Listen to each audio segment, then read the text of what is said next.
नमस्कार दोस्तों, I am doctor सव्यसाची सक्सेना, नाक कान गला रोग विशेषज्ञ। आज मैं आपके सामने बात करूंगा टिनाइटस, या फिर जिसे हिंदी में कहते हैं कानों में शोर आना या कानों में कोई अबनॉर्मल तरह की आवाज़ आना। क्या होता है टिनाइटस? रूटीनली आप क्या करते हैं, जब भी आपको कोई आवाज़ सुनाई पड़ती है तो आप सही से परसीव अगर कर लेते हैं तो अच्छी बात है। बट कभी अगर ऐसा हो कि आप शांति जगह में बैठे हैं जहां सारे कूलर, एसी, पंखा बंद हो चुके हैं, रात को शांति का समय है और आपके कान में फिर भी आपको किसी तरह की सीटी आने की, घंटी बजने की या जैसे कि कॉकरोच बोल रहे हैं उस तरह की आवाज़ें अगर आपको कान में सुनाई पड़ने लगती हैं तो इसको बोलते हैं टिनाइटस या कानों में आवाज़ आना। आप कहेंगे भाई कौन सी बड़ी बात है कानों में आवाज़ होना, लेकिन जब ये आवाज़ आपको परसिस्टेंटली या लगातार आपके कानों में बजती रहती है तो फिर ये एक नासूर का शेप ले लेती है। कैसे ले लेती है? जब ये आवाज़ कानों में लगातार आती रहेगी तो धीरे धीरे आप इसको सुनते सुनते परेशान होने लगते हैं। ये आपको दिमागी तौर पे परेशान करने लगती है। आप बार बार इसके बारे में सोचते हैं, आपको ये डर लगेगा कि मेरे कान में कुछ हो तो नहीं गया है, मेरे कान की नसें तो नहीं ख़राब हो गई हैं, मेरे कान में कहीं कोई ट्यूमर तो नहीं बन रहा है, मेरे ब्रेन में कहीं कोई डैमेज तो नहीं होने लग गया है। आप इस तरह की चिंता और परेशानियों से ग्रसित होना शुरू कर देते हैं। क्या होता है, कैसे होता है, इसके लिए पहले मैं आपको फिर से रिवाइज़ करा देता हूँ जो मैं पहले भी बता चुका हूँ। हमारा कान 3 हिस्सों में होता है। एक्सटर्नल ईयर जो हमारे पिन्ना से लेके अंदर पर्दे तक होता है, मिडिल ईयर जो उस पर्दे से लेके हमारे इनर ईयर के बीच के पार्ट को कनेक्ट करता है, इनर ईयर जिसके अंदर 2 पार्ट होते हैं जो कि हमारे सुनने और बैलेंस का काम करते हैं, जो कि अंदर आगे जाके ब्रेन से भी जुड़ा हुआ होता है। मिडिल ईयर में हमारे कान की सुनने की छोटी छोटी हड्डियां होती हैं, बाहर से आवाज़ आती है, पर्दे तक पहुंचती है, पर्दा वाइब्रेट करता है, आवाज़ को वो अंदर मिडिल ईयर में ट्रांसफर करता है। मिडिल ईयर में हड्डियां वो उस आवाज़ को कई गुना और तेज़ करती हैं और उसके बाद वो इनर ईयर में जाता है जहाँ से वो साउंड एनर्जी इलेक्ट्रिकल एनर्जी में कन्वर्ट होकर हमारे ब्रेन तक परसीव की जाती है एज सिग्नल्स, कि हमारे ब्रेन को पता चलता है कि हाँ कान तक आवाज़ पहुँच रही है। अब टिनाइटस के कारण हो सकते हैं depending on the site of the origin. Tinnitus basically एक लक्षण होता है या सिम्टम जिसके पीछे कोई ना कोई कारण होता है कि जिस वजह से ये होता है। जैसे कि बुखार भी एक सिम्टम होता है या लक्षण होता है जिसके पीछे कोई और रीज़न हो सकता है, जैसे मलेरिया हो गया, जैसे फाइलेरिया हो गया, जैसे डेंगू हो गया या कोई बॉडी में इन्फेक्शन हो गया जिस वजह से बुखार आता है। वैसे ही टिनाइटस के पीछे कोई ना कोई कारण होता है जिस वजह से आपको ये आवाज़ें आनी शुरू हो जाती है। सरल तरीकों में डिवाइड करते हैं कि किस पार्ट को अफेक्ट करता है और किस पार्ट की वजह से ये टिनाइटस ओरिजिनेट होता है। तो हम बाहर से शुरू करते हैं, एक्सटर्नल ईयर। एक्सटर्नल ईयर में अगर वैक्स भरा हुआ किसी की, मान लीजिए किसी के वैक्स भरा है, बाहर की आवाज़ें आपको नहीं सुनाई दे रही है, आपको अपने अंदर की आवाज़ें सुनाई पड़ने लग जाती हैं जिसकी वजह से आपको लगेगा कि मेरे कान में अबनॉर्मल साउंड आ रही है, कुछ सूं सूं सा सा। आप हिलेंगे डुलेंगे तो आपको लगेगा मेरे कान में कुछ आवाज़ें आ रही हैं। सिंपल सा कारण है, वैक्स रिमूव कर दिया, ठीक भी हो जाएंगे आप। उसके अलावा और कारण हो सकता है कान में इन्फेक्शन हो गया, बाहर की कान में फुंसी निकल आई जिसकी वजह से कान में सूजन आ गई। मान लीजिए बच्चे ने किसी ने कुछ अपने कान में डाल लिया, कुछ टुकड़ा डाल लिया, कोई रुई का टुकड़ा फंस गया तो उसकी वजह से भी ये प्रॉब्लम हो सकती है, तो उसको निकाल देंगे और टिनाइटस ठीक हो जाता है। इसके बाद आते हैं नेक्स्ट कारण में जो आता है मिडिल ईयर या मध्य पार्ट जो होता है कान का। अगर उसकी वजह से टिनाइटस है तो उसमें क्या क्या रीज़न हो सकते हैं? कान के पर्दे में छेद होना सबसे इम्पॉर्टेंट रीज़न है। कान के पर्दे में छेद होता है, आपके कान में आवाज़ें प्रॉपर पहुंच नहीं पाएंगी, साउंड्स प्रॉपर ट्रैवल नहीं करती हैं, कान बहता है, कान में मवाद होता है, इंटरफेयर करता है साउंड ट्रैवल करने के अंदर, एबनॉर्मल साउंड्स कान में आनी शुरू हो जाएंगी, परेशान रहेंगे आप उसकी वजह से। एक इंपॉर्टेंट फैक्टर होता है कि कान के अंदर छोटी छोटी 3 हड्डियाँ होती हैं जिनको बोलते हैं मैलियस, इंकस, स्टिपीज। अगर वो हड्डियों में से कोई हड्डी जाम हो जाए तो साउंड प्रॉपरली ट्रैवल नहीं करती है। जब साउंड प्रॉपरली ट्रैवल नहीं करेगी तो ये भी एबनॉर्मल साउंड्स कान में परसीव कर सकते हैं जिसकी वजह से टिनाइटस पेशेंट को महसूस हो सकता है। आजकल कोविड एंड लॉकडाउन के बाद जो सबसे बड़ी इम्पोर्टेंट है बात कि लोग वर्क फ्रॉम होम करना शुरू कर दिया है। पूरे टाइम कान में ईयरफोन, हेडफोन लगे रहते हैं, 8-8, 10-10 घंटे फ़ोन लगा रहता है। तो हाई चांसेस हैं कि जब आप फ़ोन उतारते हैं अगल बगल कुछ भी साउंड नहीं है, लेकिन फिर भी आपको ऐसा लगता रहेगा कि कानों में आवाज़ें आ रही हैं, जो कि ये पॉसिबिलिटी हो सकती है कि आपको टिनाइटिस की प्रॉब्लम शुरू हो चुकी है। आपके कॉकलिया इतनी ओवरवर्क की वजह से डैमेज होने शुरू हो जाते हैं और आपको ये समस्याएं या फैंटम साउंड्स या टिनाइटिस वाली साउंड्स आनी शुरू हो जाती हैं। मिडिल ईयर से जुड़ा हुआ होता है यूस्टेचियन ट्यूब, जो नाक और कान के बीच की एक ट्यूब होती है, जिससे क्या होता है, नाक से वेंटिलेशन होता है हमारे कान का, तो वो ट्यूब कान तक एयर लेके जाती है। अगर वो ट्यूब गड़बड़ हो गई है, नाक में कुछ इन्फेक्शन हुआ है जो कान के अंदर ट्रांसफ़र हो गया है, तो ये भी आपको टिनाइटिस दे सकता है। इसके अलावा कुछ पेशेंट्स ऐसे होते हैं जिनके अंदर जॉ के मूवमेंट बहुत एग्जैजरेटेड या ज़्यादा होते हैं, कि उसने ज़्यादा ज़ोर से जबड़ा चलाया, यहाँ की मांसपेशियाँ बहुत स्ट्रांग है उनकी, या इस तरह से उनकी बनावट है जो बिल्कुल कान के पास ही आ रही हैं, तो जब वो कान चलाएंगे, मुँह चलाएंगे, उनको ऐसा लगेगा कि कान में उनकी एबनॉर्मल सी आवाज़ें आ रही हैं। ये भी एक रीज़न होता है टिनाइटिस होने का। इसके बाद आते हैं इनर ईयर में। इनर ईयर हमारा 2 काम करता है, सुनने का काम और बैलेंस का काम। उसके अंदर एक घुमावदार स्ट्रक्चर होता है जिसको बोलते हैं इंग्लिश में कॉकलिया।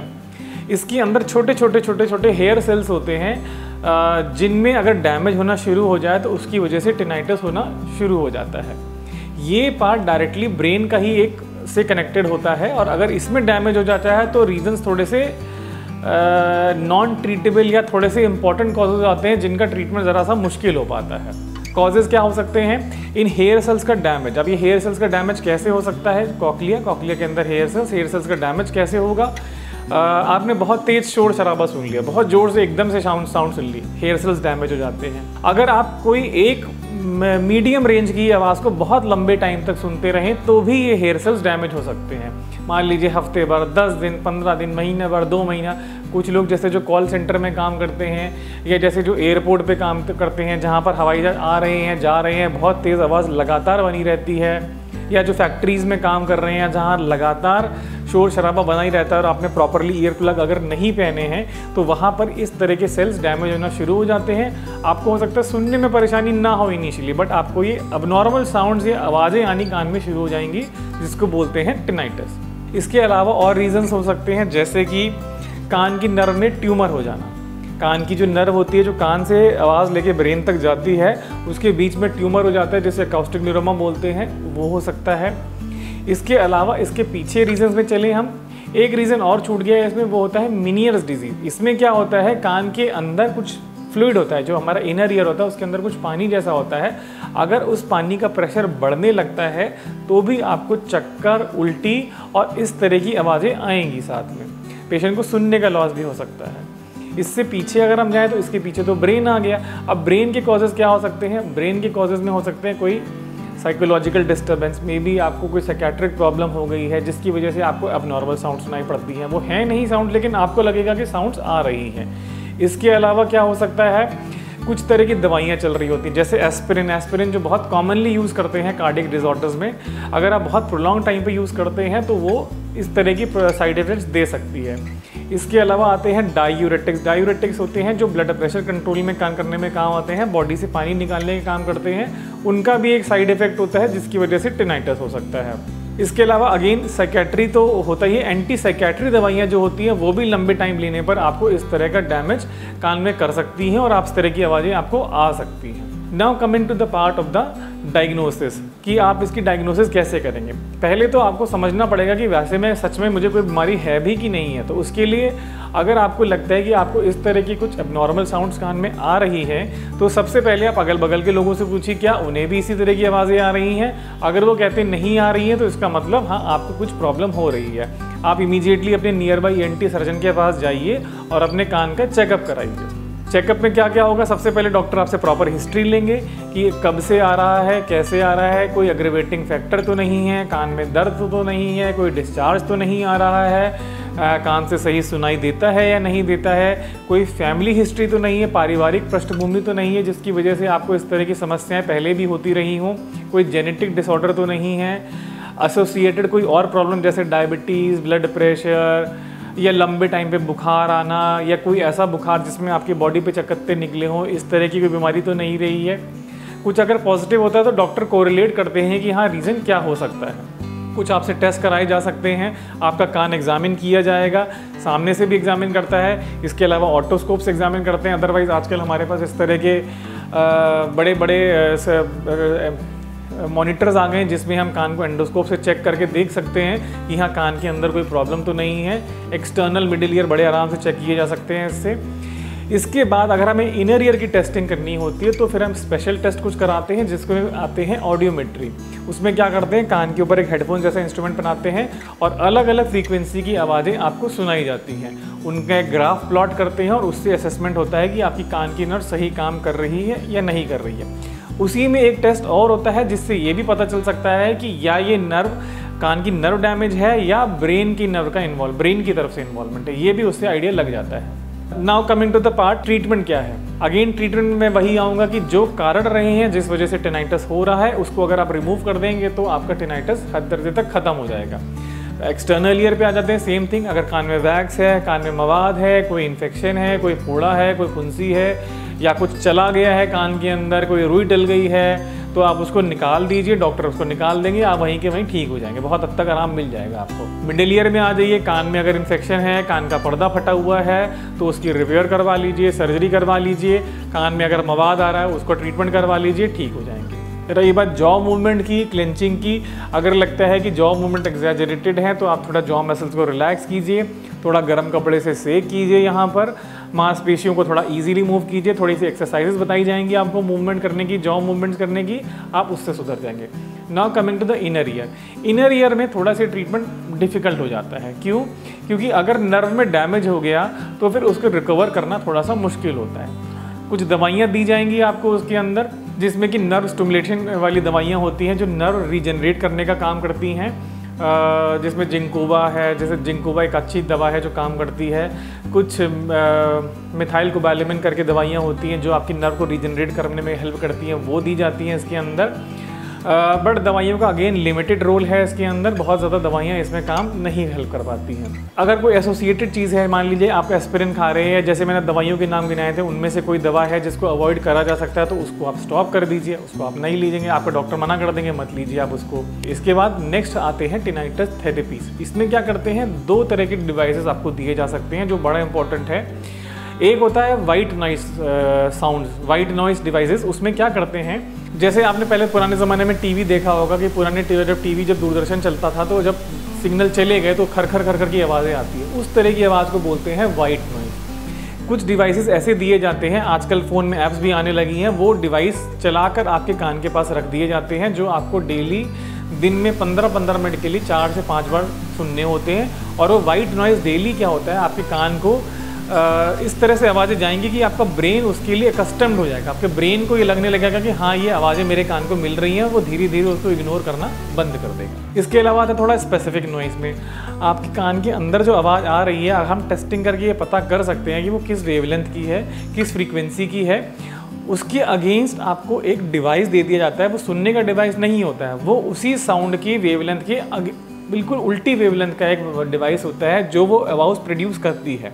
तो जो आवाज़ कान में आ रही है वही आवाज़ उसकी अपोजिट आवाज़ वो प्रोड्यूस करता है और जिसकी वजह से वो वेवलेंथ नलीफाई हो जाती है और पेशेंट को टिनाइटस की आवाज़ें आनी बंद हो जाती हैं। इसके अलावा थर्ड होता है कॉग्निटिव थेरेपी, जिसमें कि हम पेशेंट को बोलते हैं, समझाते हैं कि जिनको थोड़े से साइकेट्रिक सिम्टम आने लगते हैं, जो पेशेंट परेशान होने लगते हैं कि हाँ भाई मेरे को कुछ हुआ तो नहीं जा रहा, मुझे कोई परेशानी तो नहीं हो रही है, मैं घबराने लगते हैं, या जिनको साइकेट्रिक सिम्टम आने लगते हैं, तो फिर उनको काउंसिल किया जाता है कि नहीं आप ऐसी कोई बीमारी से परेशान नहीं हो रही है, ये बीमारी आपको बहुत डैमेज करने वाली नहीं है, आप इसका इलाज कराएंगे तो सुधर जाएंगे। Although it is one of the most difficult one of the most difficult diseases to treat, but still manageable है और अगर एक बार आप बीमारी समझ जाएंगे तो आप काफ़ी हद तक खुश रहेंगे इसके अंदर।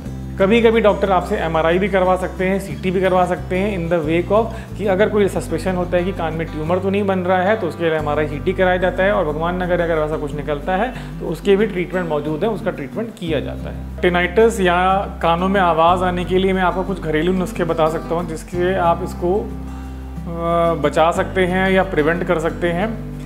सबसे पहले तो कोशिश कीजिए कि अगर जैसे वर्क फ्रॉम होम है या बच्चों को बहुत लंबे टाइम पर कान में ईयरफोन लगा के रखना है तो थोड़ा सा उसको अवॉइड कर सकते हैं तो अवॉइड कीजिए। बहुत लंबे टाइम पर अगर सुनना है तो घंटे 2 घंटे सुना, फिर थोड़ी देर कानों को रेस्ट दीजिए। Give rest to your ears. लगातार फ़ोन का यूज़ ना करें, जितनी भी तेज़ आवाज़ों से बच सकते हैं उतना अच्छा रहें। बहुत अगर शोर शराबे वाली जगह में जाना ही पड़ रहा है तो कोशिश करें ईयर प्लग लगा लें या कॉटन प्लग लगा लें कान के अंदर। अगर शुरुआत ही दौर में हो गया तुरंत डॉक्टर को जाके मिलें, इलाज शुरू हो सकता है। तो इनिशियल फेजेस में इलाज से बड़ा फ़ायदा भी होता है। लेकिन अगर ये टिनाइटिस आ ही चुका है और नहीं ठीक होने आ रहा है तो उसका एक अच्छा इलाज ये होता है कि जब आपको सोने जा रहे हैं, वैसे तो आप रूटीनली जब अगल बगल शोर शराबा होता रहता है तो आपको टिनाइटिस महसूस नहीं होता है, इस तरह की आवाज़ें नहीं पता चलती हैं। बट अगर आप सोने जा रहे हैं जहाँ सब जगह शांति हो गई है तो आपको ये ज़्यादा परेशान करता है। तो उसके उसमें एक छोटा सा उपाय होता है कि अपने घर के अपने सोने की जगह के आसपास कुछ अलार्म लगा दीजिए, कुछ अलार्म या कुछ टाइमर के साथ म्यूज़िक लगा दीजिए जो उसमें थोड़ा बहुत म्यूज़िक हल्का सा बजता रहेगा। वो जब तक आवाज़ें बाहर से आती रहेंगी आपको ये अंदर की आवाज़ें महसूस नहीं होंगी और आपको ये आवाज़ पता नहीं चलेगी। और जब तक आप सो जाएंगे वो टाइमर के बाद बंद हो जाएगा और आप आराम से नींद ले सकते हैं। तो इससे आपको चिड़चिड़ापन और घबराहट वाली प्रॉब्लम नहीं होगी इसके साथ। अगर आप ऐसी ही वीडियो और देखना चाहते हैं तो हमारे चैनल को लाइक और सब्सक्राइब करना ना भूलें और हाँ, बेल आइकॉन को दबाना मत भूलना।